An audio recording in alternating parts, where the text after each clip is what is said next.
성도 여러분 안녕하십니까? 먼저 하나님 말씀을 읽겠습니다. 히브리서 11장 5절과 6절에 나오는 말씀입니다. 믿음으로 에녹은 죽음을 보지 않고 옮겨졌으니 하나님이 그를 옮기심으로 다시 보이지 아니하였느니라. 그는 옮겨지기 전에 하나님을 기쁘시게 하는 자라 하는 증거를 받았느니라. 믿음이 없이는 하나님을 기쁘시게 하지 못하나니 하나님께 나아가는 자는 반드시 그가 계신 것과 또한 그가 자기를 찾는 자들에게 상 주시는 이심을 믿어야 할지니라. 오늘은 이 본문의 말씀을 가지고 에녹의 믿음이라고 하는 제목으로 말씀을 좀 나누려고 합니다. 성경에는 죽음을 거치지 않고 하늘로 간 사람이 두 사람이 있다고 합니다. 그게 누구죠? 바로 엘리야와 또 다른 한 사람은 오늘 본문의 주인공인 바로 에녹입니다. 에녹은 히브리서 11장의 아벨에 이어 두 번째로 믿음의 전당에 이름을 올린 사람입니다. 우리 본문 5절을 다시 한 번 더 살펴봅니다. 믿음으로 에녹은 죽음을 보지 않고 옮겨졌으니 하나님이 그를 옮기심으로 다시 보이지 아니하였느니라. 그는 옮겨지기 전에 하나님을 기쁘시게 하는 자라 하는 증거를 받았느니라. 저 에녹은 죽음을 보지 않고 옮겨졌다고 합니다. 여기 옮겨졌다는 말씀이 5절에 세 번이나 거듭 강조되고 있습니다. 창세기 5장 24절에도 보면 에녹이 하나님과 동행하더니 하나님이 그를 데려가심으로 세상에 있지 아니하였더라. 여기 나오는 데려가셨다는 말이 히브리 말로 라카흐입니다. 불수레를 타고 하늘로 간 엘리야의 성천도 라카흐라고 표현하고 있습니다. 즉 죽음을 거치지 않았다는 뜻입니다. 어쨌든 에녹은 죽음의 터널을 통과하지 않고 하늘왕국에 들어간 특별한 사람이고 그야말로 전설적인 인물입니다.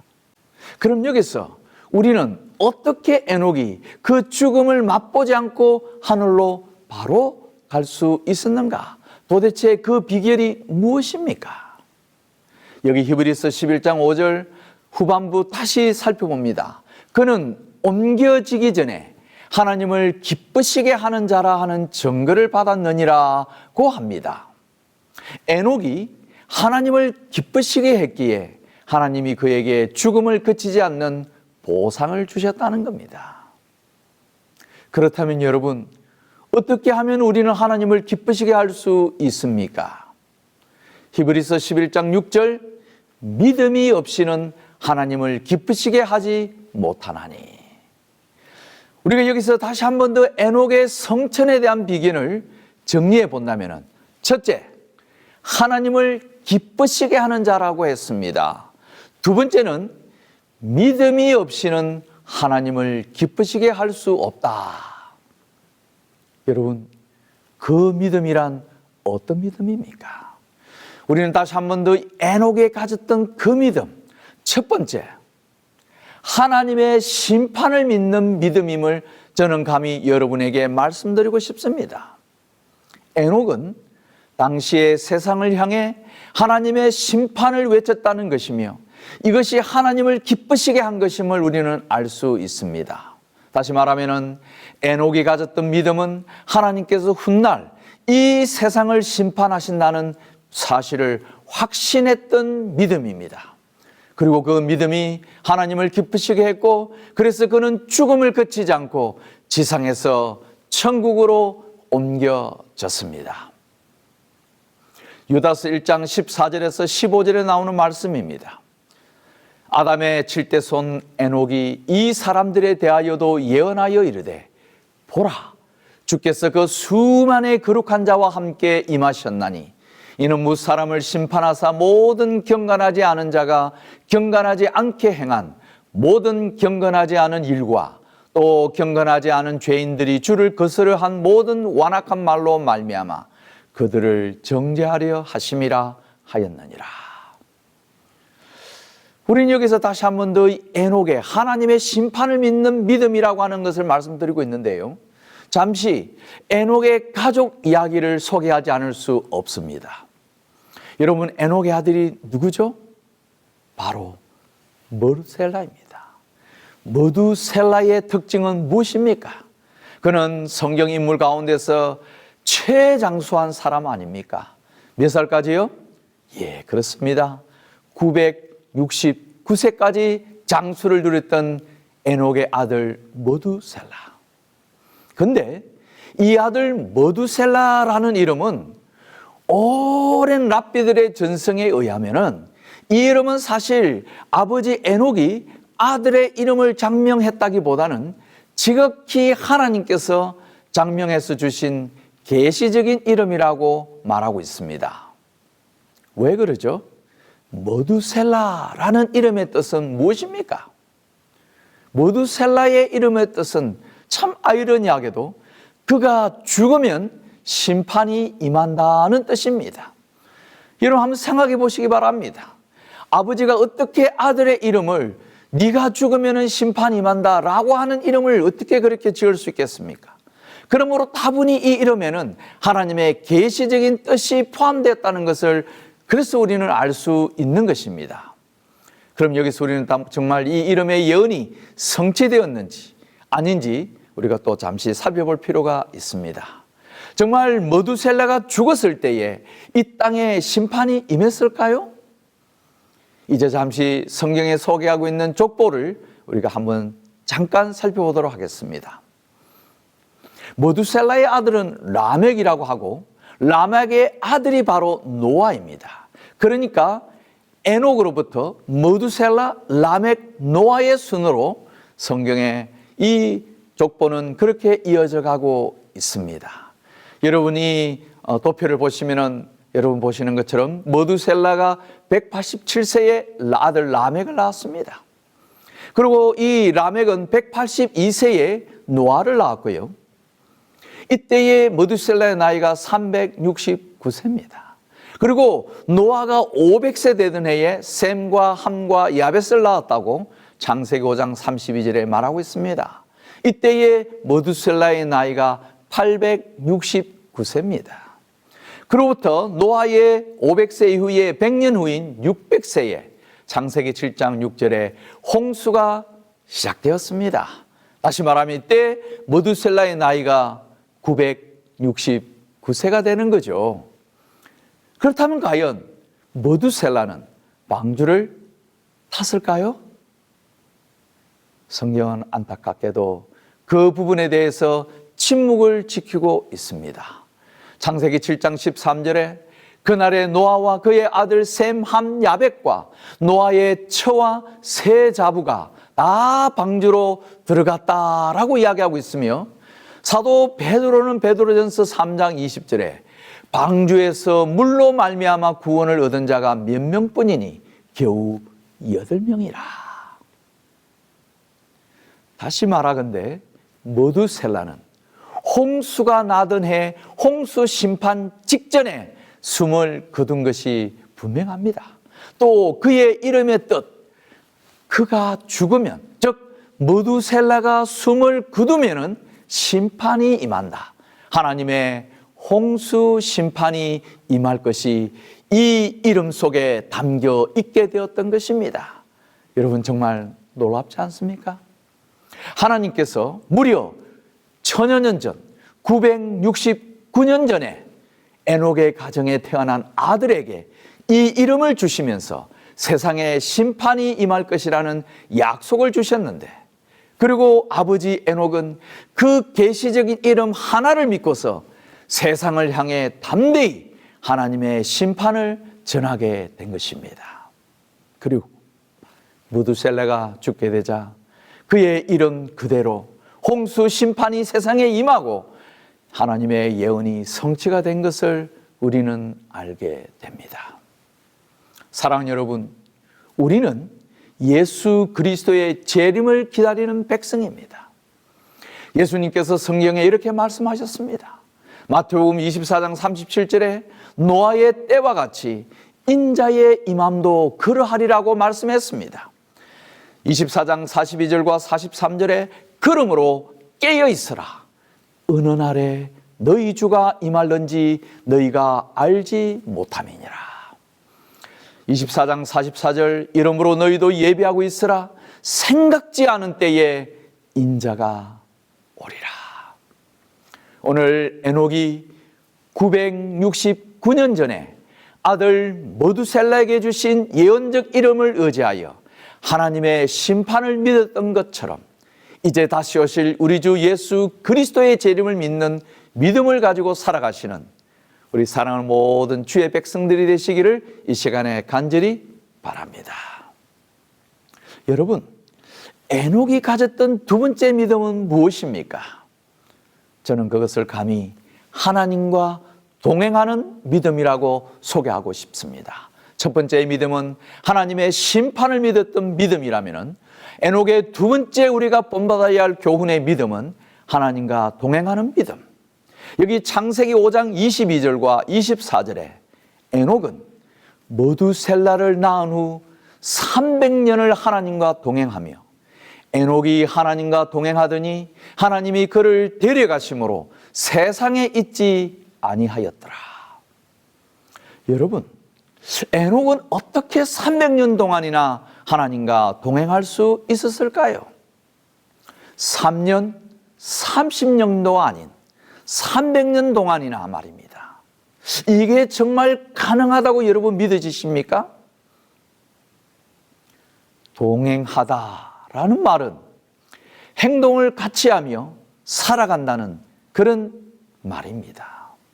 따라서 하나님과 동행한다는 이 말의 의미를 저는 네 가지로 정리해 봅니다. 첫 번째는 하나님에게 모든 나의 삶을 맡기는 것이 바로 동행의 의미일 것입니다. 두 번째는 하나님의 말씀대로 순종하며 살아가는 것이 바로 하나님과 동행하는 것이 아니겠습니까? 세 번째로 하나님과 동행한다는 말의 의미는 하나님을 위하여 살아가는 것입니다. 우리 오늘 무엇을 위하여 살아가고 있습니까? 하나님을 위하여 살았던 에녹처럼 우리도 오늘 하나님과 동행하는, 하나님을 위하여 살아가는 믿음의 백성이 되기를 간절히 바랍니다. 네 번째, 하나님과 동행한다는 것은 하나님과 행동을 같이 한다는 의미입니다. 그래서 이것을 한마디로 말하면 바로 행함이라고 말할 수 있겠습니다. 우리는 오늘 머리로만 이해하는 믿음이 아니라 우리의 삶을 통하여, 우리의 생활을 통하여 하나님과 동행하는 행함의 믿음을 가지고 있는 백성이 되시기를 간절히 바랍니다.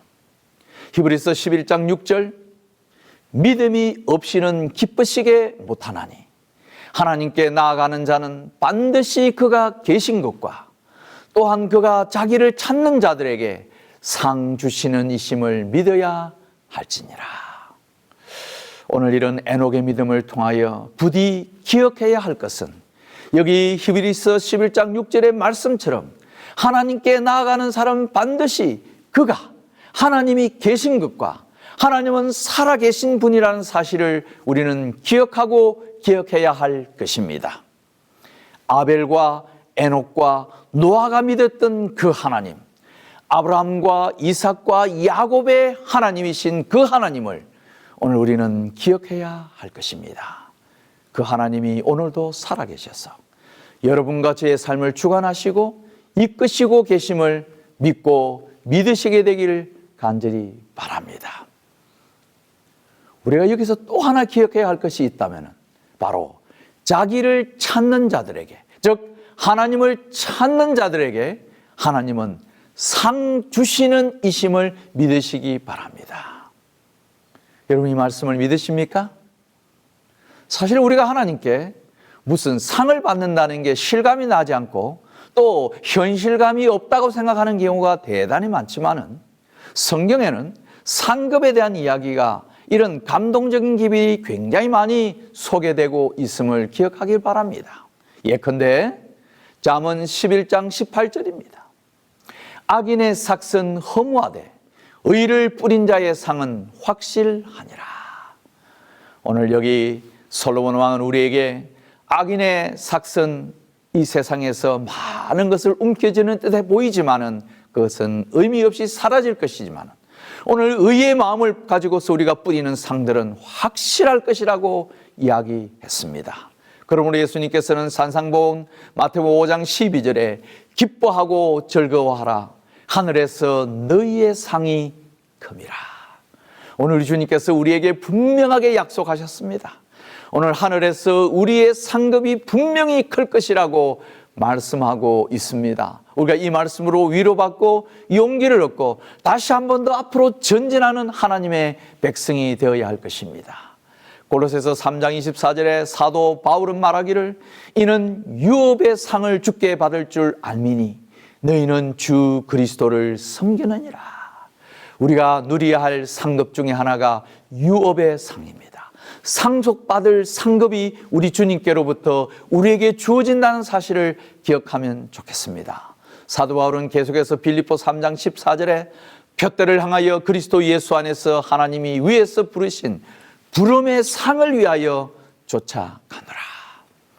유업의 상이 있고 이번에는 부름의 상이 있다라고 말씀하고 있습니다.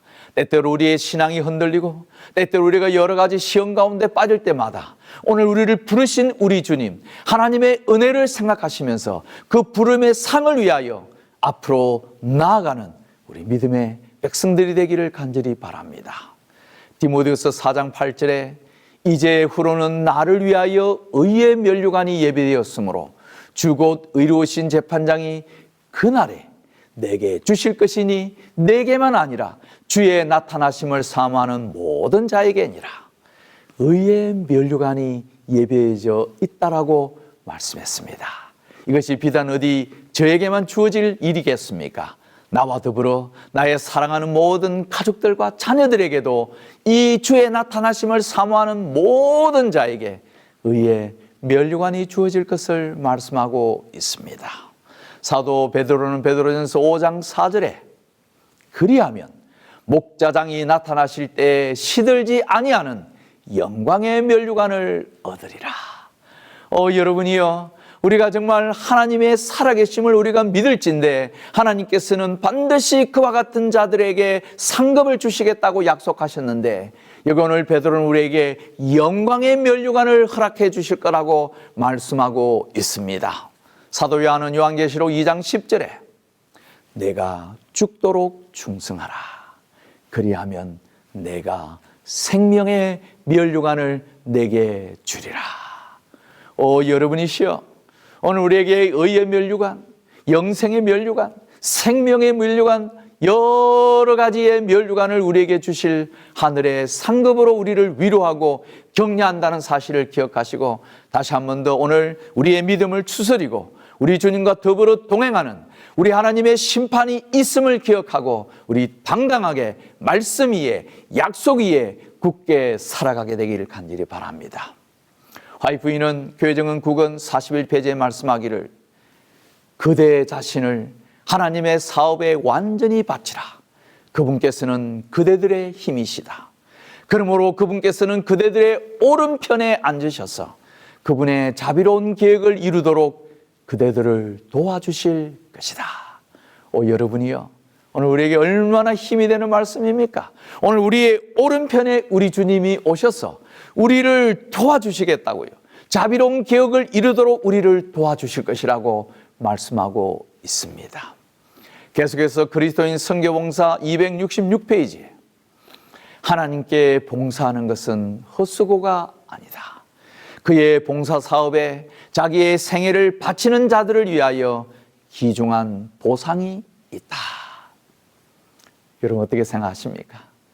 우리가 때로는 이 주님의 구원의 사업이 너무 더디지는 것처럼 보이고 때로는 우리가 너무나 힘들고 어려운 가운데 살아감으로 이 신앙을 잠시 멈추고 싶은 그런 유혹도 있을 때에 여러분이요, 오늘 우리의 수고하는 이 모든 믿음의 사역들은 결코 헛수고가 아님을 기억하게 되길 바랍니다.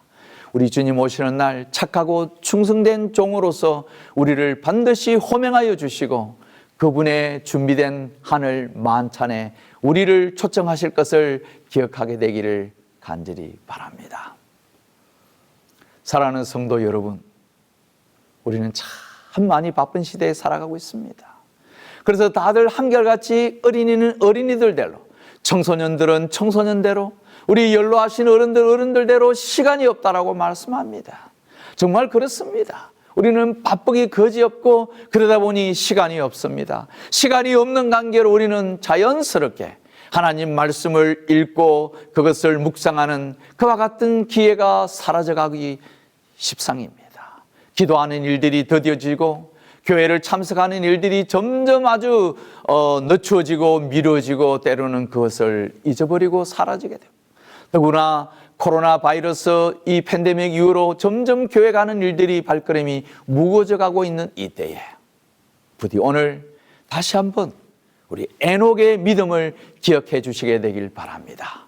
그 에녹의 믿음이라고 하는 것은 바로 하나님과 동행했던 그런 축복의 믿음입니다.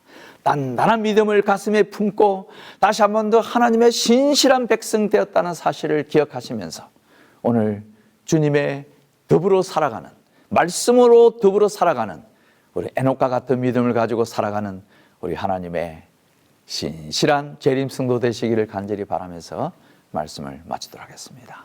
감사합니다.